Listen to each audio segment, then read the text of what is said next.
ആകാശവാണി.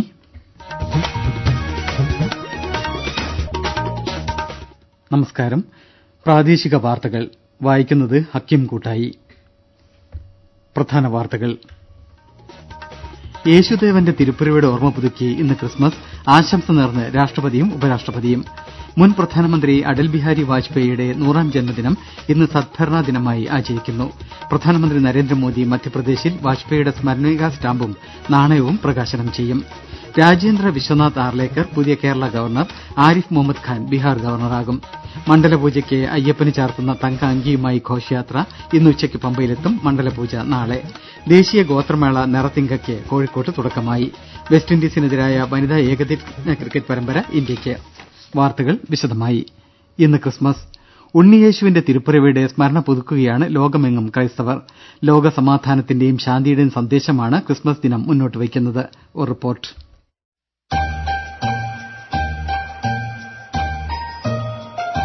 പുതിയൊരു സൃഷ്ടിപ്പിന്റെ ചരിത്രം കൂടിയാണ് ക്രിസ്മസ്. ബത്ലഹേമിലെ കാലിത്തൊഴുത്തിൽ യേശു പിറന്നതിന്റെ ഓർമ്മദിനം. സ്നേഹത്തിന്റെയും പങ്കുവെക്കലിന്റെയും അനുഭൂതിയാണ് ഓരോ ക്രിസ്മസും. പുൽക്കൂടൊരുക്കി ഉണ്ണിയേശുവിന്റെ തിരുപ്പിറവിയെ സ്മരിച്ചും വീടുതോറും കരോൾ സംഘങ്ങളെത്തിയും ആഘോഷപൂർവ്വമാണ് നാടെങ്ങും ക്രിസ്മസിനെ വരവേറ്റത്. ഡിസംബർ 1 മുതൽ മത്സ്യമാംസാദികൾ വർജിച്ച വ്രതാനുഷ്ഠാനത്തിന്റെ പൂർത്തീകരണം കൂടിയാണ് ക്രിസ്മസ്. പാതിര കുർബാനയോടെ ദേവാലയങ്ങളിൽ തിരുപ്പിറവിയുടെ ചടങ്ങുകൾക്ക് തുടക്കമായി. ക്രിസ്മസ് ദിന പ്രത്യേക പ്രാർത്ഥനകളും ചടങ്ങുകളും രാവിലെയും തുടരും. കുടുംബങ്ങൾ ഒത്തുചേർന്നും സൌഹൃദങ്ങൾ പുതുക്കിയും രുചിക്കൂട്ടുകൾ പങ്കുവച്ചും സ്നേഹത്തിന്റെ ആഘോഷം പകൽ മുഴുവൻ തുടരും. രാഷ്ട്രപതി ദ്രൌപദി മുർമുവും ഉപരാഷ്ട്രപതി ജഗ്ദീപ് ധൻഖറും ക്രിസ്മസ് ആശംസ നേർന്നു. യേശു പകർന്നു നൽകിയ സ്നേഹത്തിന്റെയും സഹവർത്തിത്വത്തിന്റെയും സന്ദേശം ജീവിതത്തിൽ ഉൾക്കൊള്ളണമെന്ന് രാഷ്ട്രപതി പറഞ്ഞു. യേശുദേവന്റെ ക്ഷേമത്തിന്റെയും സാഹോദര്യത്തിന്റെയും പാഠങ്ങൾ ലോകത്തെ നന്മയിലേക്ക് നയിക്കുന്നതാണെന്നും ഐക്യവും സമാധാനവും ഊട്ടിയുറപ്പിക്കാൻ ക്രിസ്മസ് ദിനം പ്രചോദനമാകട്ടെയെന്നും രാഷ്ട്രപതി ആശംസാ സന്ദേശത്തിൽ പറഞ്ഞു. പ്രത്യാശയുടെയും സഹാനുഭൂതിയുടെയും ഐക്യദാർഢ്യത്തിന്റെയും സാർവത്രിക സന്ദേശമാണ് ക്രിസ്മസ് പകർന്നു നൽകുന്നതെന്ന് ഉപരാഷ്ട്രപതി പറഞ്ഞു. ലോകത്ത് നിലനിൽക്കുന്ന പ്രതിസന്ധികളുടെയും യുദ്ധങ്ങളുടെയും അടിസ്ഥാന കാരണം അഹംഭാവമാണെന്ന് കത്തോലിക്ക സഭയുടെ കർദിനാളായി വത്തിക്കാനിൽ ഈയിടെ ചുമതലയേറ്റ മാർ ജോർജ് കുവാക്കാട്ടിൽ ആകാശവാണി വാർത്തയ്ക്ക് നൽകിയ ക്രിസ്മസ് സന്ദേശത്തിൽ പറഞ്ഞു. നമുക്കറിയാവുന്ന പോലെ ക്രിസ്തുമസ് എന്ന് പറയുന്നത് ദൈവം മനുഷ്യനായി എന്നുള്ള വലിയ സത്യത്തിന്റെ ആഘോഷമാണ്. സ്വയം ശൂന്യവൽക്കരിക്കുന്ന ദൈവത്തിന്റെ വിനയത്തെ പ്രത്യേകമായിട്ട് നമ്മൾ ധ്യാനിക്കുന്നു. ആ കാര്യം നമ്മൾ നമ്മുടെ ധ്യാന വിഷയമാക്കുമ്പോൾ എപ്രകാരമാണ് നമ്മുടെ അഹംഭാവത്തെ ശൂന്യവൽക്കരിക്കാൻ നമുക്കും സാധിക്കുന്നത് എന്ന് ചിന്തിക്കാനായിട്ടാണ് പ്രത്യേകമായിട്ട് ക്രിസ്മസ് നമ്മളെ ക്ഷണിക്കുന്നത്. നമുക്കറിയാം, ലോകത്തിൽ നിലനിൽക്കുന്ന പ്രതിസന്ധികളുടെയും പ്രത്യേകിച്ച് യുദ്ധങ്ങളുടെയും പരസ്പര വൈരാഗ്യത്തിന്റെയും ഭിന്നതകളുടെയൊക്കെ അടിസ്ഥാനം എപ്പോഴും അഹംഭാവമാണ്. നമ്മുടെ അഹം മാറ്റിവെച്ച് ശൂന്യവൽക്കരിച്ച് മറ്റുള്ളവരെ കുറിച്ച് ചിന്തിക്കാൻ, മറ്റുള്ളവർക്ക് വേണ്ടി ജീവിക്കാൻ, നമ്മുടെ സമയവും നമുക്കുള്ള കഴിവുകളും ഒക്കെ മറ്റുള്ളവർക്ക് കൂടി പങ്കുവയ്ക്കുവാനുള്ള ഈ തിരുനാൾ നമുക്ക് പ്രത്യേകമായിട്ട് ആഘോഷിക്കാം. ഏറ്റവും സന്തോഷകരവും സമാധാനകരവുമായ ഒരു ക്രിസ്മസ് ആശംസിക്കുന്നു. മതങ്ങൾ പകർന്നു നൽകുന്ന സ്നേഹത്തിന്റെയും സാഹോദര്യത്തിന്റെയും സമാധാനത്തിന്റെയും ആശയങ്ങൾ മുറുകെ പിടിച്ച് മാനവികത ആഘോഷിക്കാമെന്ന് മുസ്ലിം ലീഗ് സംസ്ഥാന അധ്യക്ഷൻ പാണക്കാട് സാദിഖ് അലി ശിഹാബ് തങ്ങൾ ക്രിസ്മസ് സന്ദേശത്തിൽ പറഞ്ഞു. സഹനത്തിന്റെയും ത്യാഗത്തിന്റെയും ലോകസമാധാനത്തിന്റെയും ശാന്തിയുടെയും പ്രതിരൂപമായാണ് യേശു ജീവിച്ചതെന്ന് അദ്ദേഹം പറഞ്ഞു. കൊച്ചിയിൽ വിവിധ ദേവാലയങ്ങളിൽ നടന്ന തിരുപ്പിറവി ആഘോഷ ചടങ്ങുകളിൽ നൂറുകണക്കിന് വിശ്വാസികൾ പങ്കെടുത്തു. മതമേലധ്യക്ഷന്മാരുടെയും മറ്റും നേതൃത്വത്തിൽ പാതിരാ കുർബാനകളും പ്രത്യേക പ്രാർത്ഥനകളും നടന്നു. കൊച്ചി സെന്റ് ഫ്രാൻസിസ് അസിസി കത്തീഡ്രലിൽ നടന്ന ചടങ്ങിൽ arch bishop doctor Joseph Kalathiparambil മുഖ്യ കാർമ്മികത്വം വഹിച്ചു. ക്രിസ്മസിനോടനുബന്ധിച്ച് കോഴിക്കോട് ദേവമാതാ കത്തീഡ്രലിൽ നടന്ന തിരുകർമ്മങ്ങൾക്ക് കോഴിക്കോട് ബിഷപ്പ് വർഗീസ് ചക്കാലക്കലും താമരശ്ശേരി മേരി മാതാ കത്തീഡ്രലിൽ താമരശ്ശേരി ബിഷപ്പ് റെമിജിയോസ് ഇഞ്ചനാനിയേലും കാർമ്മികത്വം വഹിച്ചു. കണ്ണൂർ ജില്ലയിലെ വിവിധ ക്രിസ്തീയ ദേവാലയങ്ങളിൽ അർദ്ധരാത്രിയോടെ ആരംഭിച്ച ആഘോഷ പരിപാടികൾ പുലർച്ചെ വരെ നീണ്ടു.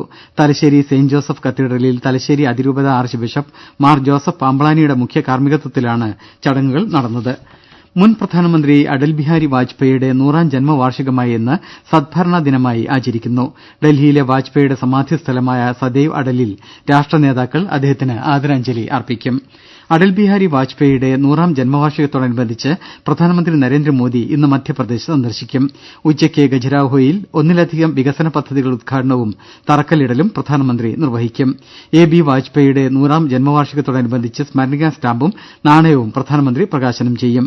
1153 അടൽ ഗ്രാം സുശാസൻ കെട്ടിടങ്ങളുടെ തറക്കല്ലിടലും അദ്ദേഹം നിർവഹിക്കും. 10,000-ത്തിലധികം വിവിധോദ്ദേശ പ്രാഥമിക കാർഷിക സഹകരണ സംഘങ്ങളും ഡയറി ഫിഷറീസ് സഹകരണ സംഘങ്ങളും കേന്ദ്ര സഹകരണ മന്ത്രി അമിത്ഷാ ഇന്ന് ന്യൂഡൽഹിയിൽ രാജ്യത്തിന് സമർപ്പിക്കും.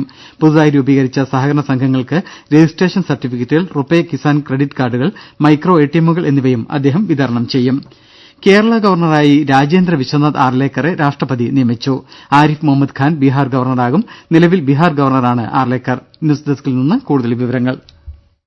ഇതോടൊപ്പം ഒഡീഷ, മിസോറാം, മണിപ്പൂർ എന്നീ സംസ്ഥാനങ്ങളിലും ഗവർണർമാരെ രാഷ്ട്രപതി മാറ്റി നിയമിച്ചു. മിസോറാം ഗവർണർ ഡോക്ടർ ഹരിബാബു കമ്പമ്പതി ഒഡീഷ ഗവർണറാകും. മുൻ കേന്ദ്രമന്ത്രി ജനറൽ വിജയ്കുമാർ സിംഗിനെ മിസോറാം ഗവർണറായി നിയമിച്ചു. മുൻ ആഭ്യന്തര സെക്രട്ടറി അജയ്കുമാർ ഭല്ലയാണ് പുതിയ മണിപ്പൂർ ഗവർണർ. കേരളത്തിൽ 23ാമത്തെ ഗവർണറായി നിയമിതനായ രാജേന്ദ്ര വിശ്വനാഥ് ആർലേക്കർ ഗോവ സ്വദേശിയാണ്. ഹിമാചൽ പ്രദേശിലും അദ്ദേഹം ഗവർണറായി സേവനമനുഷ്ഠിച്ചിട്ടുണ്ട്.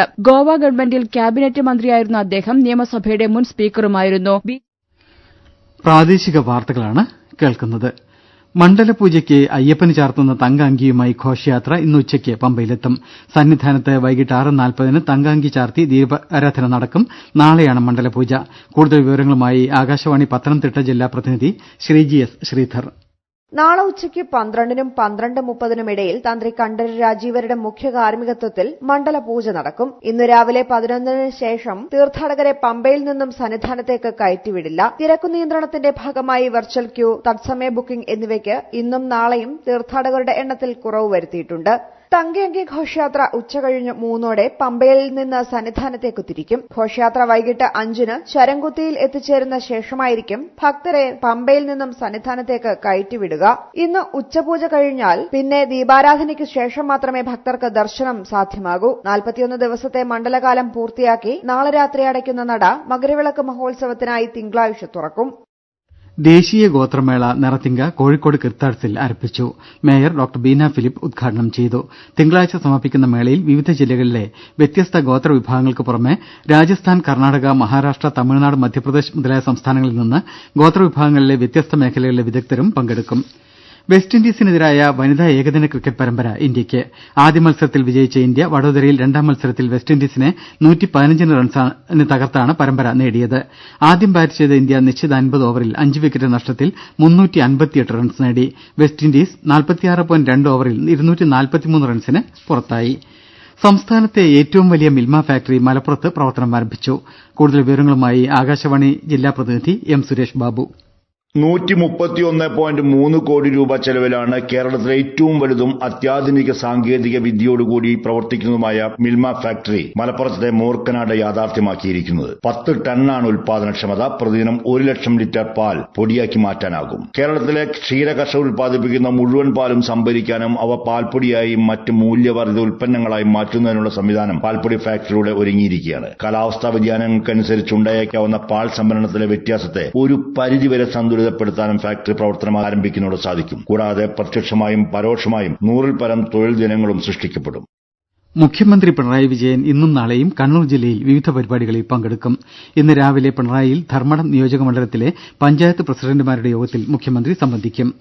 കൊച്ചി തൃക്കാക്കര KMM കോളേജിലെ NCC ക്യാമ്പിൽ കേഡറ്റുകൾക്കുണ്ടായ ശാരീരിക അസ്വാസ്ഥ്യം സംബന്ധിച്ച് NCC group commander brigadier G Suresh കൊല്ലത്തിന്റെ നേതൃത്വത്തിൽ സമിതി അന്വേഷിക്കും. ഇന്നലെയും ഇന്നും അവധി നൽകിയ ക്യാമ്പ് നാളെ പുനരാരംഭിക്കുമെന്ന് NCC officiating additional director general അറിയിച്ചു. 235 പെൺകുട്ടികൾ ഉൾപ്പെടെ 513 കേഡറ്റുകൾ പങ്കെടുത്ത ക്യാമ്പിലെ ഏതാനും ചിലർക്കാണ് തിങ്കളാഴ്ച ശാരീരിക അസ്വാസ്ഥ്യം അനുഭവപ്പെട്ടത്. സംസ്ഥാനത്തെ രണ്ടാമത്തെ ആനിമൽ ഹോസ്പൈസസ് സെന്റർ കോഴിക്കോട് പേരാമ്പ്രയിൽ ആരംഭിക്കുമെന്ന് മന്ത്രി AK ശശീന്ദ്രൻ അറിയിച്ചു. കിഫ്ബിയിൽ നിന്ന് 10 കോടി രൂപ ഇതിന് അനുവദിച്ച് ഭരണാനുമതി ലഭിച്ചതായും മന്ത്രി പറഞ്ഞു. പേരാമ്പ്രയിൽ ആരംഭിക്കുന്ന കോഴിക്കോട് ബയോളജിക്കൽ പാർക്കിന്റെ ഭാഗമായാണ് ഹോസ്റ്റ് സ്പൈസ് സെന്റർ ആരംഭിക്കുന്നത്. പ്രധാന വാർത്തകൾ വീണ്ടും. യേശുദേവന്റെ തിരുപ്പിറവിയുടെ ഓർമ്മ പുതുക്കി ഇന്ന് ക്രിസ്മസ്. ആശംസ നേർന്ന് രാഷ്ട്രപതിയും ഉപരാഷ്ട്രപതിയും. മുൻ പ്രധാനമന്ത്രി അടൽ ബിഹാരി വാജ്പേയിയുടെ 100ാം ജന്മദിനം ഇന്ന് സദ്ഭരണ ദിനമായി ആചരിക്കുന്നു. പ്രധാനമന്ത്രി നരേന്ദ്രമോദി മധ്യപ്രദേശിൽ വാജ്പേയിയുടെ സ്മരണികാ സ്റ്റാമ്പും നാണയവും പ്രകാശനം ചെയ്യും. രാജേന്ദ്ര വിശ്വനാഥ് ആർലേക്കർ പുതിയ കേരള ഗവർണർ. ആരിഫ് മുഹമ്മദ് ഖാൻ ബീഹാർ ഗവർണറാകും. മണ്ഡലപൂജയ്ക്ക് അയ്യപ്പന് ചാർത്തുന്ന തങ്കഅങ്കിയുമായി ഘോഷയാത്ര ഇന്ന് ഉച്ചയ്ക്ക് പമ്പയിലെത്തും. മണ്ഡലപൂജ നാളെ. ദേശീയ ഗോത്രമേള നിറത്തിങ്കയ്ക്ക് കോഴിക്കോട്ട് തുടക്കമായി. വെസ്റ്റ് ഇൻഡീസിനെതിരായ വനിതാ ഏകദിന ക്രിക്കറ്റ് പരമ്പര ഇന്ത്യയ്ക്ക്. പ്രാദേശിക വാർത്തകൾ കഴിഞ്ഞു.